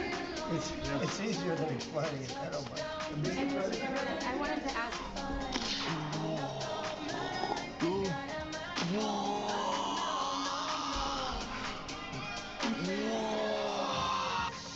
many confusing theories. These are bad people. I know everything they do, and I know every move they make. I get it. But a lot of people...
Permanently set up a raise, you've got to change your antenna around.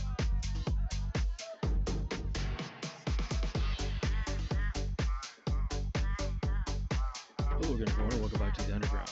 This is the Intel update for November 16th to the 22nd, 2024. Crazy week like usual, but this time it's going to be a little bit shorter because a lot of the things that have happened this week we've already covered in the wire reports throughout the week, so I don't need to rehash a lot of these things, but some things we can expand a little bit on and maybe get a little bit more clarity on what's going on with some of these events as we start getting into the holiday season. Getting right to it with the global strategic concerns this week, the main focus has been ICE operations, or rather the significant resistance to ICE operations around the country. This is again a trend that has been going on for several months now. However, things are starting to get a little bit more heated as ICE operations continue to spread around the United States. Also in the United States, all eyes are on the Somalian situation in Minneapolis this week, which have brought about a lot of details and situations and scandals that have been very much open secrets in the city for a very long time, but now many Americans are just now figuring out the scale at which a lot of the fraud is being committed in Minneapolis, so we'll get into that in a bit. Down south in the Caribbean, the situation really remains unchanged from last week. No big major updates there, and no real indication indication as to whether or not the U.S. is going to be conducting any kind of operation there or not. The White House seems to be kind of interested in doing some sort of diplomatic effort, but that could all be a smokescreen to move into the final stages of whatever military campaign they have planned there. Again, it's all speculation and not really that useful to keep harping on, so we'll just play it by ear and see how it works out down there. Similar situation over in Eastern Europe. The peace talks continue between Ukraine, the United States, and Russia. The United States and Russia have been working out the details of various types of peace agreements over the past few days and months, but the general public has only really been granted just a few snippets here and there, so there's really no conclusion that can be made either way, but the talks do continue, and we're in kind of one of these cycles again where both sides seem to be kind of interested in finding some sort of common ground, which is good. We have had this happen dozens of times before, so it doesn't really pay to get one's hopes up, because in 2 weeks from now both sides may have a spat again and then they veer away from any kind of peace talks, but for now the situation is positive once again, which is something that's probably a good thing. That's the situation globally. For strategic movement, again, nothing significant to report on this front. Everything is basically where it was before. The Gerald Ford is still in the Caribbean Sea and is in the theater of operations of Southcom, so all players are on deck for if the United States wanted to do something in Venezuela, but time will tell.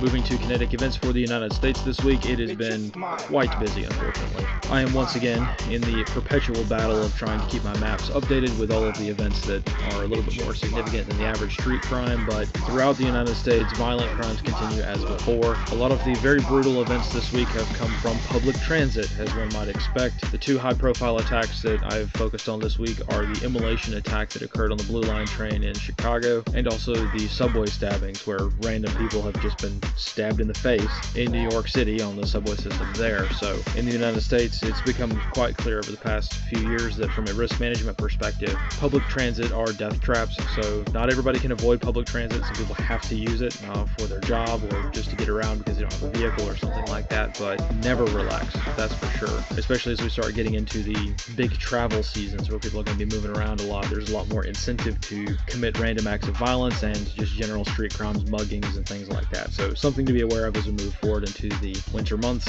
On the other side of the coin, this week a lot of the violence has largely centered around immigration issues, mostly when it comes to ICE raids in a particular area. Continuing the trend from last week, Charlotte has experienced, again, more unrest, mostly up and down Central Avenue, which is host to a lot of very open and very brazen immigration problems. The past few days, the Charlotte Observer and a lot of the Charlotte-based media have really just been focusing on publishing teary-eyed interviews of some illegal immigrant business owner who's so upset that they had to close down their business while ICE is in their area. Just kind of completely glossing over the fact that illegal immigrants are in fact criminals. It's just a fact of the matter, right? Everyone who is an illegal immigrant in this country made a conscious decision to break the law, so, you know, that's kind of the way that it is, but we all know how it goes. Charlotte is a absolute dystopian hellhole, so you tend to get things like this. Very large community watch efforts, very big and very well-funded groups that are doing everything they can to openly say, you know, we encourage people to commit felonies. We're literally an occupying force. One of the main agencies, the Siembra organization in North Carolina that has been kind of active for a lot of these immigration issues, they openly say on their website, like, we're trying to dominate, we're trying to take over, we're trying to eradicate everyone who is not us, right? That's exactly what they say on their own website. So, you know, you gotta take these things at face value sometimes. If someone tells me that, I'm inclined to believe them. So that kind of unrest has been more or less a commonality there. It's not really been that effective. The resistance to ICE nationwide hasn't really stopped any ICE raids at all. I mean, that's just kind of the way that it is, but it's only a matter of time before ICE are going to have to start making decisions on where to go based on the resistance they're going to see, especially considering we now have more routine, everyday, garden variety terrorism plots that just kind of come and go, and nobody ever really does anything, such as the case in Virginia this week, in which case a pair of brothers, one of which is still currently employed as an assistant principal at a high school in Virginia. Both of them planned to travel to Las Vegas to conduct shootings against ICE. They're treating it like it's some sort of sporting event, right? They're trying to hunt ICE agents for sport.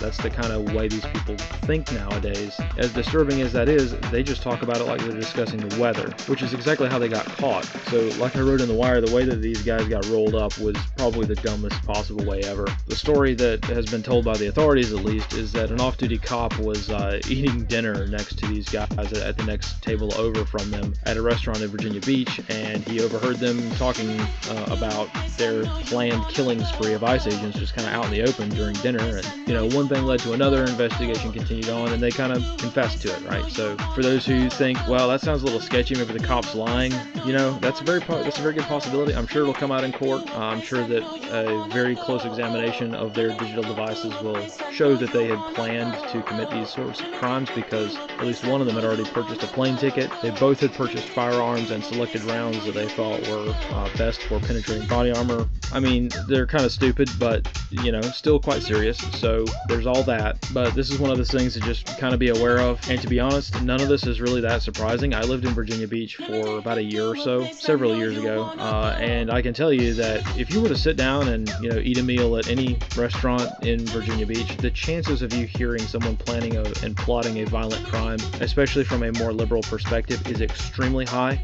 Okay, so it's not that hard to imagine. It's like going to an Antifa cafe, you know, in Portland or Seattle, and overhearing somebody, you know, wanting to take a shot at Charlie Kirk. You're going to go to these, you know, strongholds of this kind of ideology, and, well, yeah, that's exactly what you're going to see. So, least surprising method of being caught ever, but it just kind of goes to show the grand scale at which this resistance to ICE efforts have kind of carried on. And like I've mentioned this several times, ICE is not going after people just for being illegal. This is probably a PR thing, so that anytime some kind of, you know, mainstream media source or some kind of politician starts screeching about police brutality, you're being violent with this person, you know, and they start yammering about that, the people running the ICE social media accounts can come back and say, oh, well, you know, sorry to hear that, but here's the guy we were arresting, and here's what he's charged with. And it's always something so horrific that you can't even say it in polite company. That's the kind of thing they're going after. So something to keep in mind. People are going to be insane. It's just one of those things. But as we get into more of the holiday season, you're going to start to see probably more of this, because, well, more and more people are getting funding together. More and more agencies are starting to get better organized and things like that. So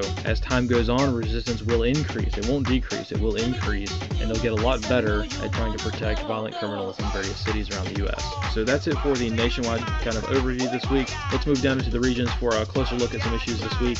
And technically this first one is actually a nationwide issue still. There were a couple of Cloudflare outages this week. There was a major outage on November 18th and a smaller outage again on November 20th that I'm not sure how many people it affected. But the November 18th outage was the largest one. And I have seen some very speculative and unconfirmed numbers that it took down 20 to 25% of the entire internet. And the reason that it happened was very interesting. Cloudflare initially stated that they thought that it was a cyber attack, and it still may be. It's one of those things that you're probably never going to get the truth on, but they initially thought it was a cyber attack, but then they revealed that it was actually a single file that, quote, suddenly doubled in size. Now, how that exactly happened, it's not clear at the moment.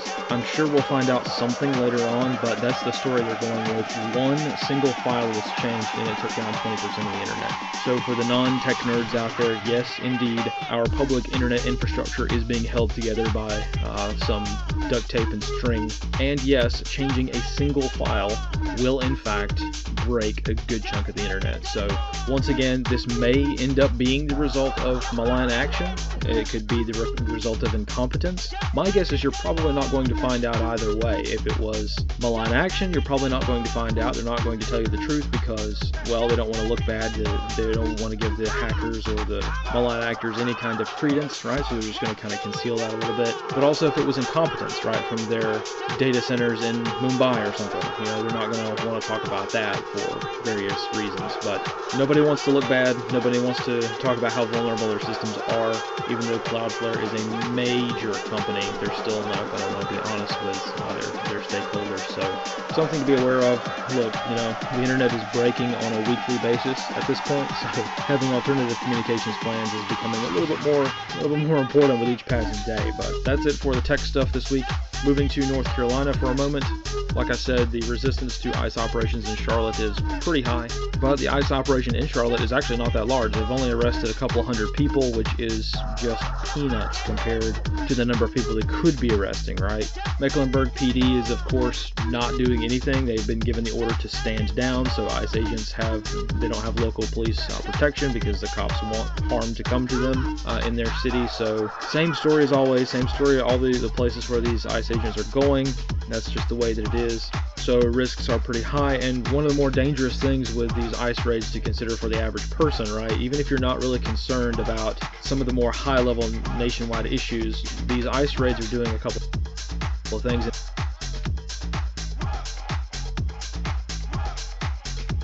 And the happenings in Minneapolis. So for those who live in Minneapolis, quite literally, this is the least surprising bit of news they have seen all year. But the Somalis, turns out, are a little bit of a problem in Minneapolis. And this week there have been 2 levels of widespread and institutional corruption involving potentially billions of US tax dollars, all centered around the Somalian community in Minneapolis. So the first scandal was the Feeding Our Future scandal, which occurred some time ago, but now more and more people are being indicted. This was widespread fraud from all levels, involving a sort of soup kitchen, food bank, food pantry kind of arrangement. But it turns out it was all just fraud. So we'll get into exactly the meat of the matter, how it worked out. But this is the earlier scandal. So just for clarification, the Feeding Our Future scandal that is occurring in Minneapolis right now is older. It occurred some time ago. It's just more and more people, because there's more spotlight on it now, more and more people are being indicted. I think they're up to 76 people indicted right now so far for this hundreds of millions of dollars worth of fraud in Minneapolis. But it occurred some time ago. So that is the stage being set for the next scandal, which has come to light over the past few weeks, really, which is the Autism Services Department. So I put together this graphic to help us kind of understand exactly how this scam works, because it's not particularly brilliant. It's a pretty low IQ effort, to be honest, but it makes up for that in its brazenness and the fact that it worked for such a long period of time and continues to work to this day. So this particular scandal, the one that we're focused on right now, the Autism Services Department scandal, involves Somalians having children and then, of course, registering them, with social security numbers. And one of the things that they also do in terms of just like a matter of recourse for just having a kid, is to get them diagnosed with autism. So they will go to specific Somalian doctors, which are known throughout the Somali community for just pencil whipping autism diagnoses. You walk in, get the paperwork, walk out. That's the way that this diagnosis system works. Once that kid gets diagnosed with autism, the parents can then enroll that kid in various social programs. They can sign up for a whole plethora of welfare products and things like that due to their kid having autism, right? So we're talking things like medical care, daycare, special education programs, all this kind of thing, right? In some cases, cash payments, in some cases, extra financial resources. There's a lot, right? There's a reason why it's so hard to understand the welfare state in the United States, because it's intentionally complicated. It's not just one program, it's not just one check. In many cities, specifically at the city level, there are a lot of programs where you just walk up and get something, right? And it's hard to say exactly how much is being used. So they take advantage of that. Turns out a lot of these clinics, a lot of these daycares, a lot of these special education programs, a lot of these social programs that are designed for children with autism didn't actually exist, right? They were fraudulently saying that these kids were enrolled. The kids either did not exist or the programs did not exist.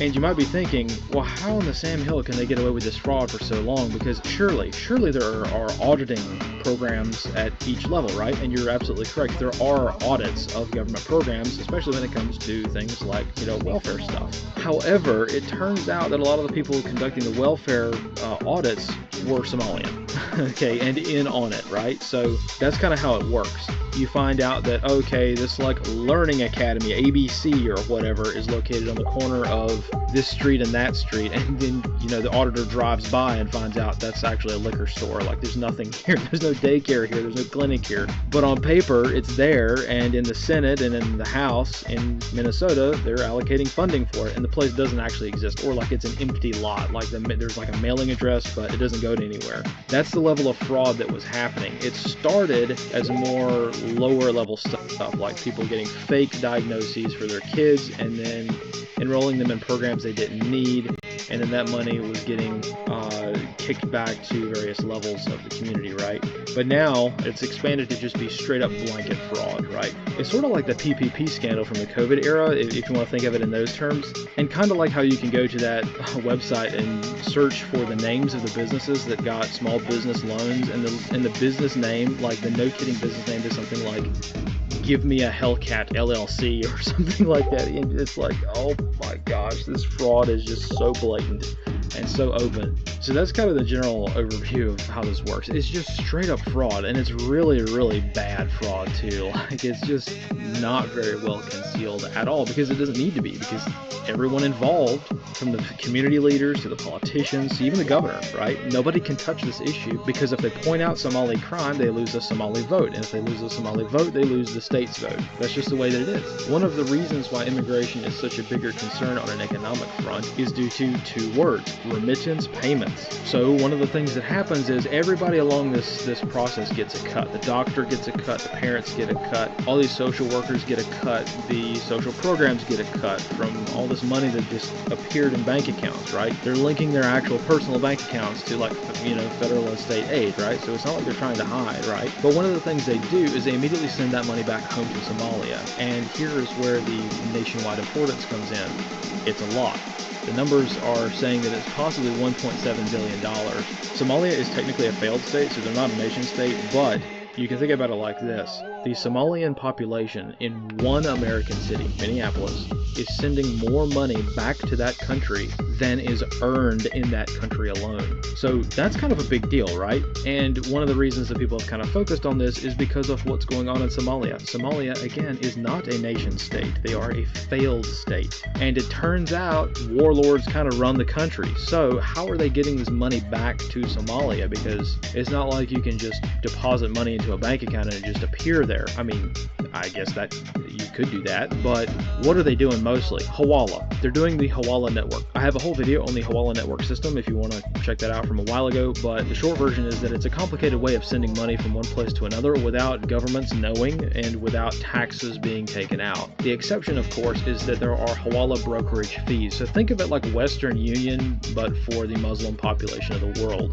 It's not exclusively an Islamic thing, but it did kind of gain a lot of popularity there, which is why you mostly see it in Muslim countries. So interesting way of sending money. Is not bad in and of itself, except for when it's used for criminal endeavors, right? And one of the criminal endeavors is the fact that a lot of the Hawala brokers, as in almost all of the Hawala brokers in Somalia, are actually members of Al-Shabaab. Al-Shabaab is a very infamous terror group throughout Somalia and Northern Africa at large. They're very famous for being extremely brutal and very warlord-like. They have their origins in Al-Qaeda, as with most insurgent groups throughout the Middle East and Northern Africa. However, they're more akin to ISIS. A lot of the times you'll see them using ISIS flags. They're also kind of similar to AQAP or Al-Qaeda in the Arabian Peninsula. It's one of those things that they're kind of their own thing. So to say that they're like another terror group is probably disingenuous, because they're really their own sort of thing. But yeah, they do have their origins in a few different contradictory groups, right? Like ISIS and Al-Qaeda don't really work that well together, but this group kind of has their foot in either one of those groups. But anyway, I digress. The United States, specifically the taxpayers of Minneapolis, the taxpayers of Minnesota, paying these guys the bulk of their salary because they're allowing the Somalians in Minneapolis to send money back to Somalia through Hawala brokers, which end up in the hands of Al-Shabaab. Well, that's just not a great look now, is it? Remember, TIA, this is Africa, right? So they don't need a whole lot to be very effective, right? So to us, $1.7 billion, I mean, that's still a lot of money in American terms, but $1.7 billion being sent back to Somalia, that is a substantial fighting force. In terms of insurgent groups, you can do a lot with $1.7 billion in Somalia. You can definitely do a lot with that. So, of course, how much of that money is going straight to Al-Shabaab, how much of a fee they're taking, is going to vary. You literally can never know. It's all done via handshake and cash. All 1.7 billion is probably not going into the hands of Al-Shabaab. It's probably buying a whole lot of flat screen TVs in Mogadishu, but in terms of how many AK-47s and mortar rounds it's buying, I don't know.